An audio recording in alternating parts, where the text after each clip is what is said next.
Good evening. Thank you for joining us. I'm John Voci, Senior Director of Radio at New England Public Media.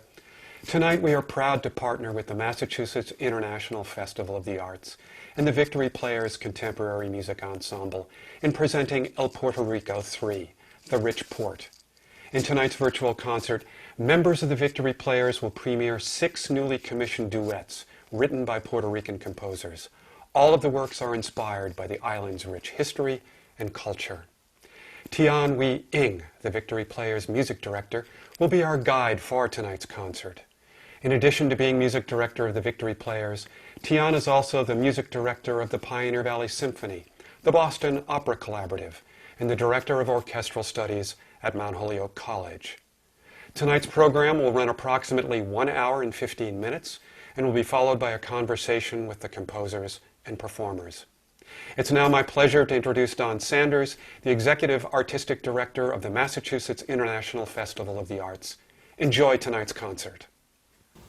Thank you, John. MiFA is delighted to be partnering with NEPM on El Puerto Rico 3 Identity Concerts. MiFA always wants to bring the finest examples of what's happening in the arts to our audiences, neighborhoods, and region. I don't think we can ever get enough of a chance to hear and feel the new beat of serious Puerto Rican music that's growing all around us. But here it is in these concerts for all of us to hear and feel its sensuousness, its complexity, its emotion, its oomph.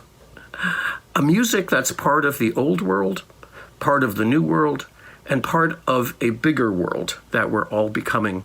Thank you, Holyoke Media, and special thanks to you all at NEPM. Thank you for recognizing the importance of this music and its artists, and for putting us all in ringside seats.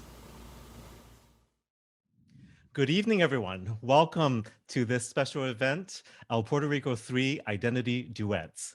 My name is Tian. I am the music director of the Victory Players, a contemporary music group that is based here in Holyoke, Massachusetts.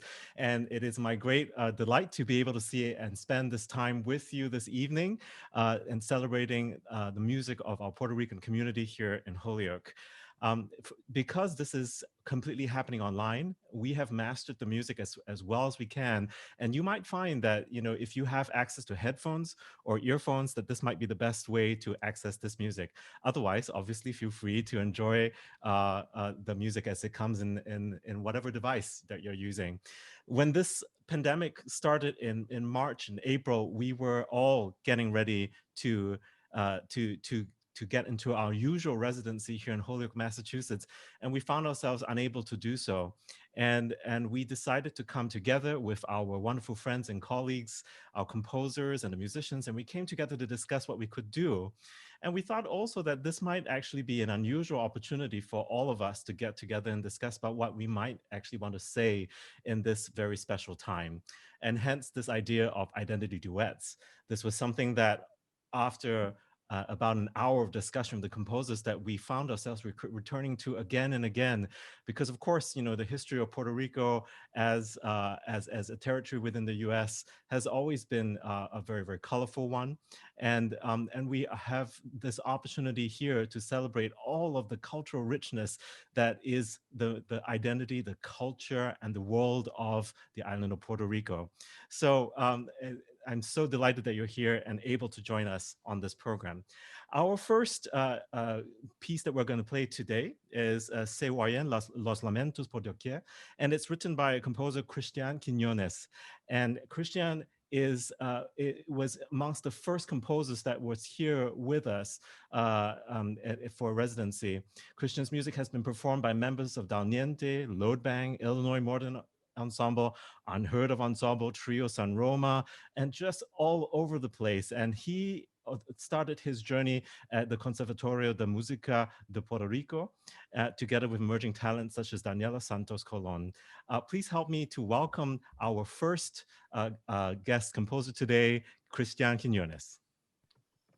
Hello, Tiana, and everyone here. Thank you so much for having me. It's great being here. Yes, it's so great to have you here to speak with us all as well. Would you tell us, especially given the theme, what made you choose this title and what made you choose to write this piece? Yeah, so the piece take its title from a really famous Puerto Rican song, and the title translates to "The Mornings Are Heard Everywhere." And the piece basically deals with the idea of a person gaining agency throughout the piece. So that's the kind of arch of the piece that what you're going to hear. And and having I have the advantage of having heard all of these pieces, of course. Like I love that idea right there that you were talking about how the music grows. Could you share with Yeah. us a few things that we can listen to? Yeah, for sure. So what you're gonna hear, especially in the beginning, you're gonna hear the flute and the marimba playing together all the time, and they are working at this point as kind of a single meta instrument, as a single individual. But slowly, they're gonna be splitting and kind of dividing until the flute and the marimba are gonna have separate identities. So it's that progress of going from one instrument, and you're gonna hear the flute kind of imitating the marimba throughout percussive techniques in the flute, and then slowly at the end you're gonna hear clearly what you would usually expect from a flute and what you would usually expect from a marimba. And actually that really kind of connects with some of the challenges of the pandemic, of course, because we are scattered across the United States right now, and we're trying to come together to make one unified sound and one unified idea, much like what you were saying in the music. And of course, this was recorded hundreds of miles apart, completely electronically, completely virtually, and nevertheless, I think it's quite the treat.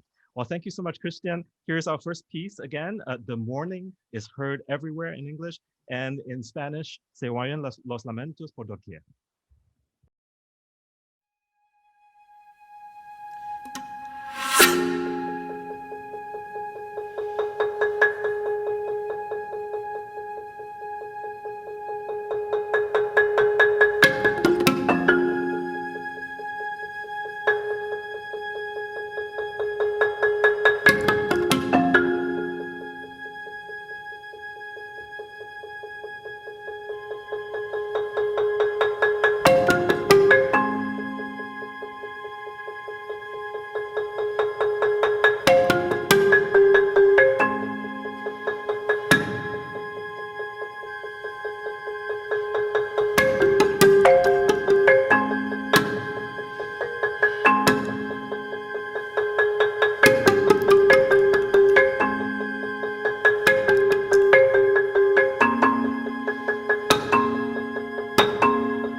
That was Sewayen Los Lamentos por Doquier by Christian Quiñones, performed by Giovanni Perez on flute and Robert Rocheteau on marimba.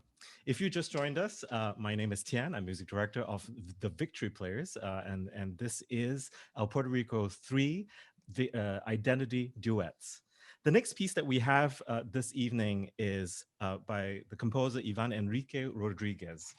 And Iván has become a dear friend of Victory Players, and if you have been following us, you probably would have noticed that we just played his Renaissance fanfare at the 100th anniversary of MiFA, and of course, happy belated birthday to MiFA, of course, for the 100th anniversary. And we are so delighted that he is able to join us. I'm going to talk more about him later, but let's hear a little bit about this piece that's coming, Despojo.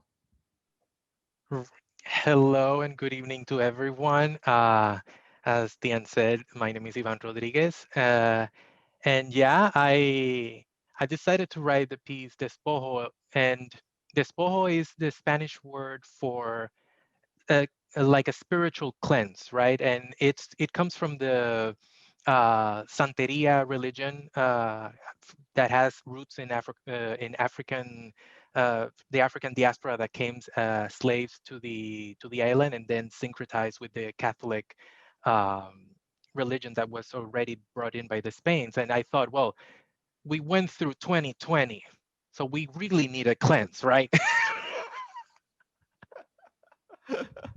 Absolutely. Can you tell us a little bit more about this, this religious reference that you were talking about, the Santeria, and also how it comes about, how do we hear it in the music? Well, it's more of a conceptual thing, right? But then the piece utilizes some elements that are inherently Puerto Rican. For example, I use the rhythm called Hollandais from our folk music bomba, and I try to insert that in different textures and compositional techniques that could say maybe from classical European tradition, and I try to blend them both together in a way to represent that same syncretism. But then I present the clarinet as a character with the piano. So they are in a dialogue, more or less like the priestess that usually makes the cleanse to the to the person that is there to receive it. Wow, that's just such a colorful image for all of us to hold in our minds. Here is Despojo. Enjoy.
I think that was pretty amazing. And if you've just joined us, what you've heard was Iván Rodríguez's Despojo, which means cleanse. And I feel like, you know, that was quite the workout. And I feel like we are so incredibly fortunate to hear the premiere of that piece. And that was, of course, performed by the Victory Players, represented by Nathan Ben Yehuda on piano and Eric Schultz on clarinet. Our next piece is by Johanny Navarro, and it's called Vaiven. And just a little bit about Johanny. Johanny it has been commissioned and performed by leading ensembles and soloists, including Elisa Torres, Luis Miguel Rojas, the Catholic University of America Symphony Orchestra, the American Harp Society, and she was even selected to her music for the Arts Club of Washington, D.C. as they celebrated 100 years of existence. Please join me in welcoming Johanny Navarro, who is here to tell us a little bit about her piece, Vaiven. Hola, my name is Johanny Navarro and I composed the piece Vaiven. I created this piece thinking about how our identity as Puerto Rican and El Caribe keeps flowing, transcending, and evolving through everything that we are.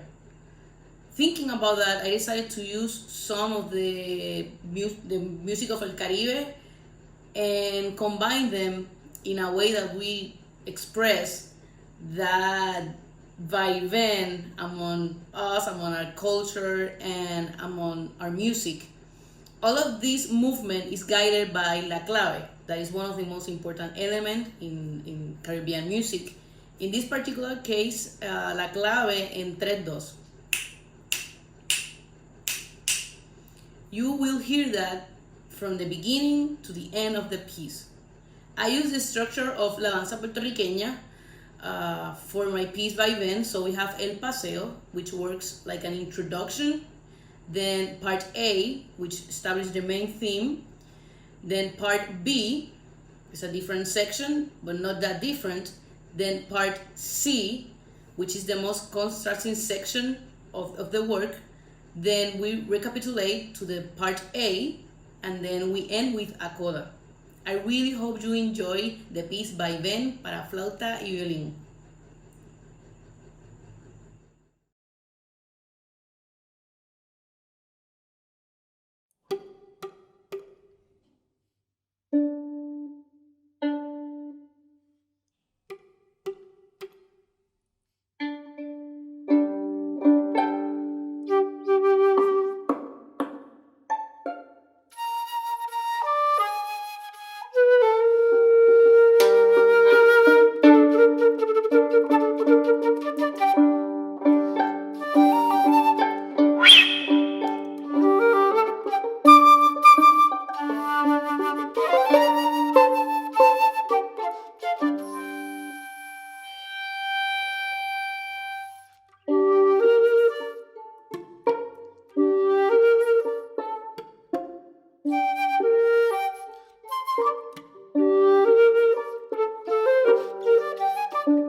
And that was some wonderful Vaiven by Johanny Navarro and performed by Giovanni Perez on flute and Eli Toyoda on violin. If you've just joined us, you're listening to El Puerto Rico 3 Identity Duets. My name is Tian, the music director, and we're so delighted to be able to share this amazing music with you, all of them by Puerto Rican composers living across the US and all exploring the theme of identity. Our next composer is Gabriel Bouche.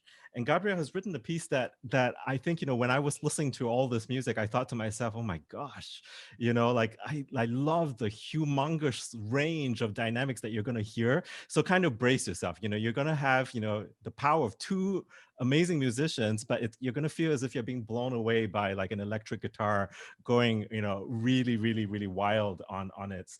Gabriel is a Puerto Rican composer based in New York City. He loves to explore concepts and perceptions of personal and musical identity through language and the experience of life as part of a colonized people and society. Identity, authenticity in a non-native environment, and foreignness are all tints that color the artistic conception and eventual discourse that is communicated in his work. Here is Gabriel to tell us a little bit more about his music. When I received this commission, I took the concept of identity very seriously and personally. My piece, Escenas, ended up being a very introspective piece that was born out of a compositional crisis of not knowing how to portray my own self in an autobiographical sense, or my cultural self in a way that didn't feel like I was resorting to cliches or very obvious elements that could unequivocally be associated with Puerto Rican culture. As a composer, I don't necessarily feel comfortable employing unaltered elements from our folk music or from other musics that may be influential to me. Therefore, I prefer providing an altered but very personal interpretation of sounds that are important to my development as someone engaged with culture. I'm not one to provide much instruction for guided listening, but I will say that there are two sections in this piece which have their own essence. In the first section, the listener can look for the constant rhythmic energy, offbeat disjointed accents, slippery and lively melodic lines, and aggressive performance. To me, this is tied to feelings of energy and positivity, of dance and virtuosity, of anxiety and disarray all at the same time. The second section is much calmer and includes more traditional tonal elements. It suggests feelings of longing and disenchantment.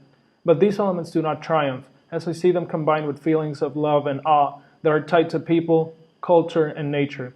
These two sections come together to form a whole that I feel represents many facets of who I am, or maybe who I want to be.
If you've just joined us, what we just heard was Gabriel Bouche's Escenas, also known as Scenes, and it was performed by Claire Monfredo on cello and Eric Schultz on clarinet, and they're both from the Victory Players. My name is Tien. Welcome again to El Puerto Rico 3 Identity Duets. The next piece we're going to listen to is I think actually a pretty emotional piece, and it's by a dear friend, Carlos Carrillo. And just as by way of introduction, Carlos Carrillo's music originally from San Juan, Puerto Rico, but has been played, I would say, coast to coast. And he comes to us right now from Urbana-Champaign in Illinois, where he is professor of composition and theory. Please help me welcome Carlos Carrillo. Hello, Tien, and everybody else. Glad to be here.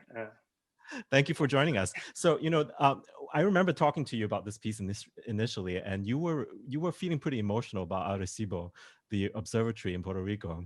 Would you tell us a little bit more about that?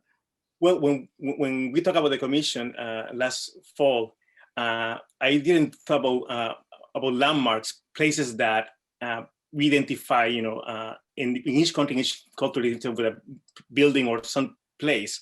And right when we talk about the commission, there was the first incident at the observatory that the cable fell down and broke the part of the observatory. By the time, or before I could finish the piece, the whole observatory collapsed.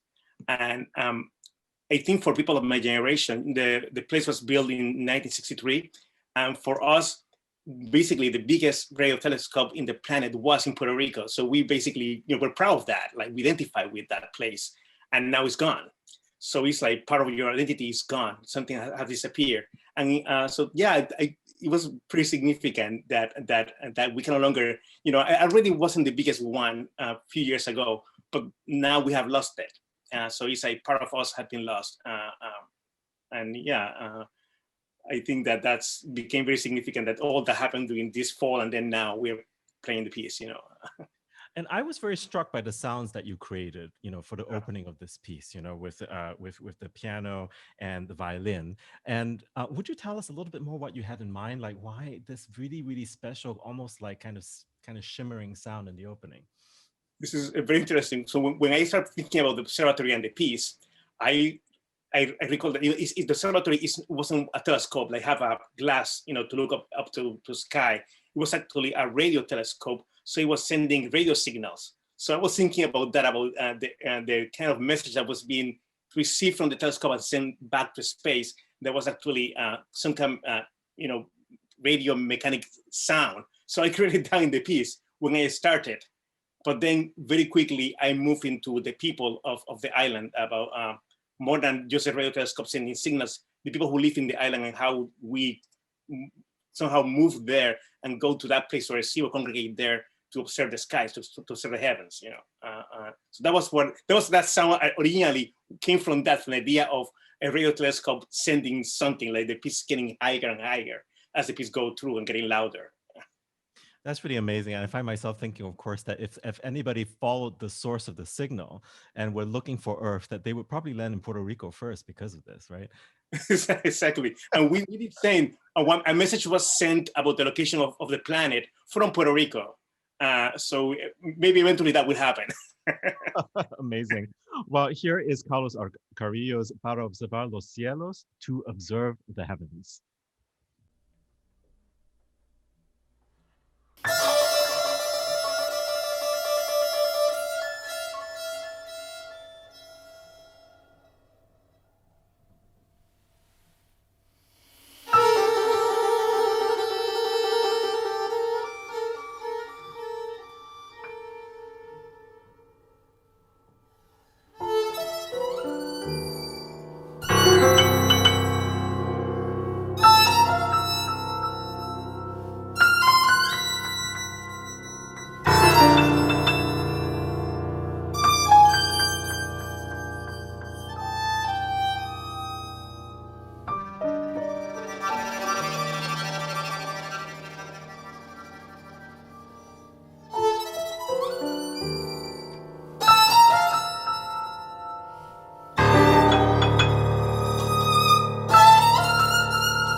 And that was so incredibly transporting for me. And if you've just joined us, what you heard was Para observar los cielos, which is to observe the heavens by Carlos Carrillo, performed by Eli Toyoda on violin and Nathan Ben Yehuda on piano.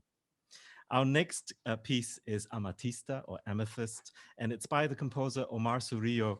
And of all the composers here, Omar and I probably go back the furthest, but he's also a native of San Juan, and is an award-winning composer, producer, and engineer, and multi-instrumentalist from Orlando, Florida.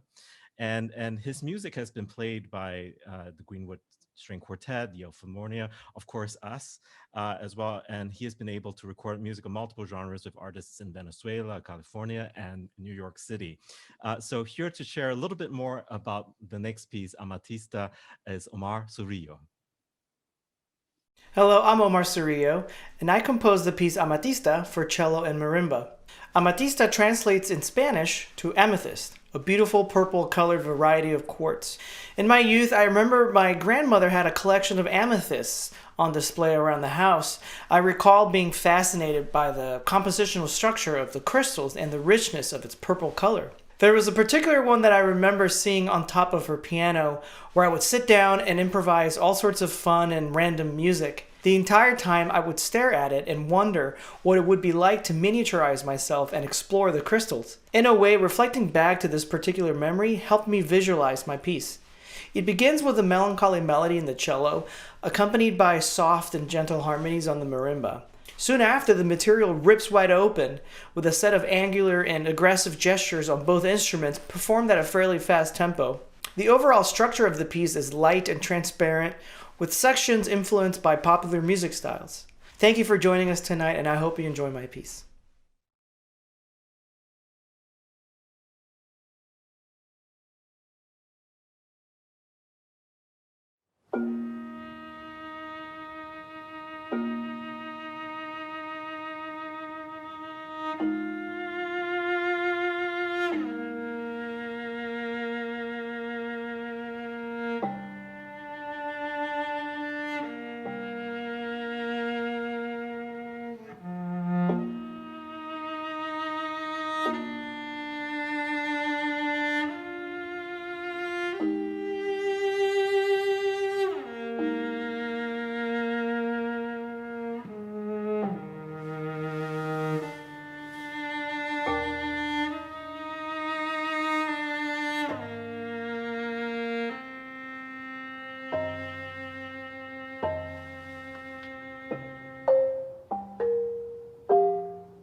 last piece you heard was Omar Surillo's Amatista, and it was performed by Claire Monfredo on cello and Rob Rocheteau on marimba.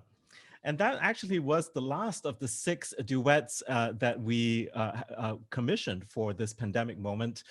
Because of course, you know, it is much easier to make this music across distance with just 2 people as opposed to 6 people.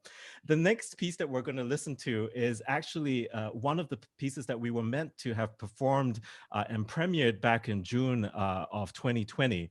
And we are very, very grateful, of course, for Iván Rodríguez, who adapted it so that we could actually record it virtually and very, very safe and socially distant.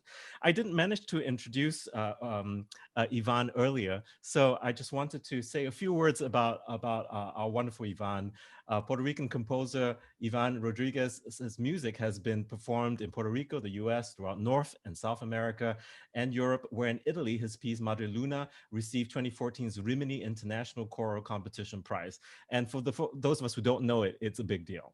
And he also won 2015's American Composers Orchestra Earshot Program with Maestro Rosa Milanov and Columbus Symphony giving the US premiere of his piece Luminous, which also received the Audience Choice Award, and many, many others. And I encourage you to read it in his bio. But, you know, here is Iván again to tell us a little bit about his piece, Inner Transmutation. Would you share with us the title and how did you come up with this? Right. It sounds like an oxymoron, right? If you have transmutation, which is to change, and inert, which is to stay the same or not move, right? This title came to me once you gave me the commission for the Victory Players, and you know we're basing all of this in our identity. And for the last several years, I've been trying to focus my career and my music into protest and activism and raising the voice for the minorities, particularly in classical music that have been, you know, shunned down. And I thought to myself, well, okay, I I come from Puerto Rico. I've been my whole life in the island.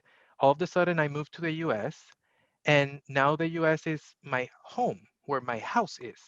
But my actual home is in Puerto Rico.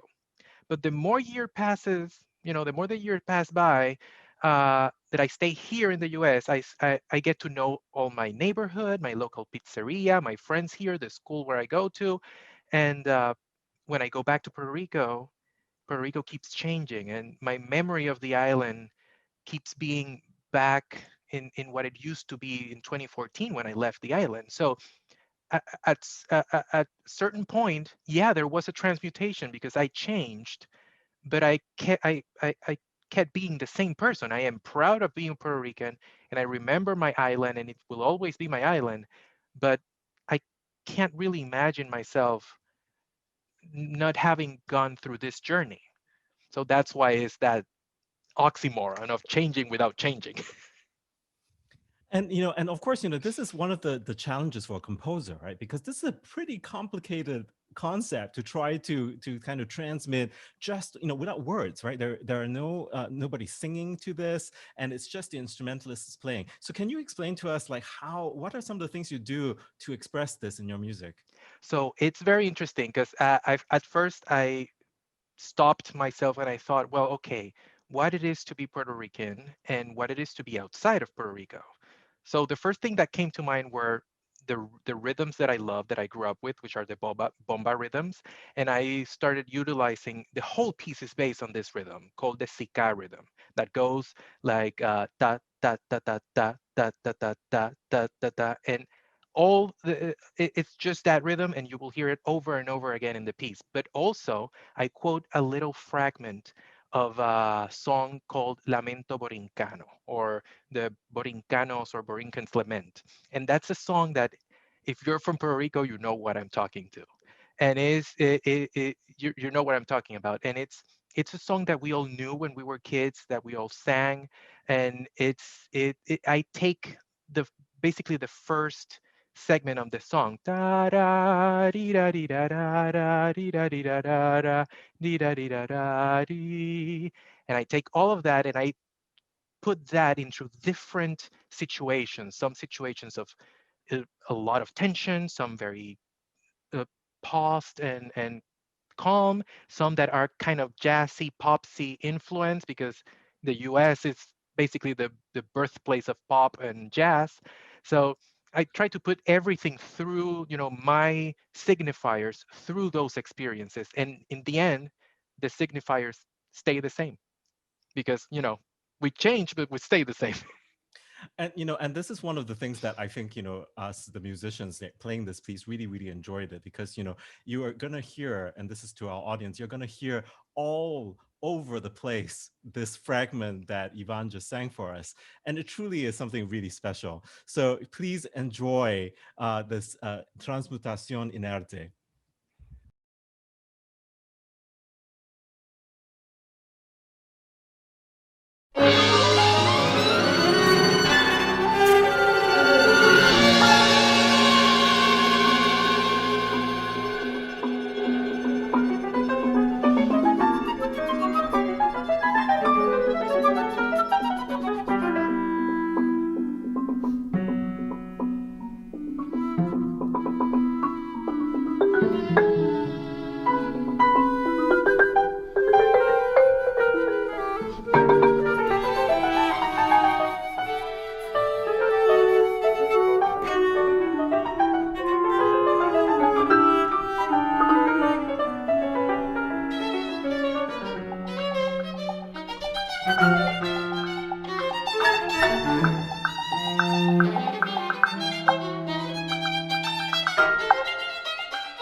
And that was Iván Rodríguez, Transmutación en Arte, in Inner Transmutation, performed by the full forces of the Victory Players.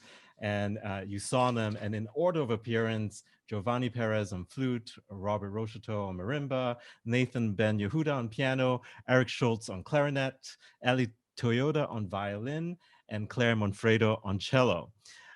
Unbelievably, an hour has sped by and we've heard 6 duets and the premiere of this last piece by Iván Rodríguez. Thank you so much for joining us, everyone. I hope you've enjoyed yourself and also, kind of feel that bit closer to Puerto Rico, especially when we can't travel at the moment. I find myself completely transported by this music, and I hope you did too.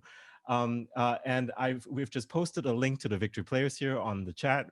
If you liked our music, please follow us, and we will be back with more music from Puerto Rico this summer in June in Holyoke, Massachusetts, hopefully in person, if not virtually again. And after this performance, we have a question and answer session lined up here because, normally this happens in El Mercado in Holyoke, and it's a small, very intimate space, and we all get to chat, we get to talk, and we get to know each other. And we want to make sure that we extend this opportunity to everybody, that we can get to know our musicians, our composers, and our instrumentalists after this. So grab a drink. In about a minute's time, we'll all be back here in a panel, and you can ask us the questions, the burning questions that are on your mind. I know I have a few questions I would love to ask, but I will keep that for after the show. So please come right back to our question and answer session. And again, thank you so much for joining us. I want to, at this point, just thank again MiFA Victory Players, and that's the Massachusetts International Festival of the Arts, Victory Theater, and New England Public Media for making this all possible. And also our many sponsors, the Irene E. and George A. Davis Foundation, the Friends of the MiFA Victory Theater, Massachusetts Cultural Council, Donald and Michelle D'Amour, Holyoke Community College, DBVW Architects, Mount Holyoke, UMass Amherst Department of Music, Holyoke Public Library, Nueva Esperanza, Holyoke Media, and of course, you, our dear audience. And I hope you do stick around to talk with us, and we will be back very shortly.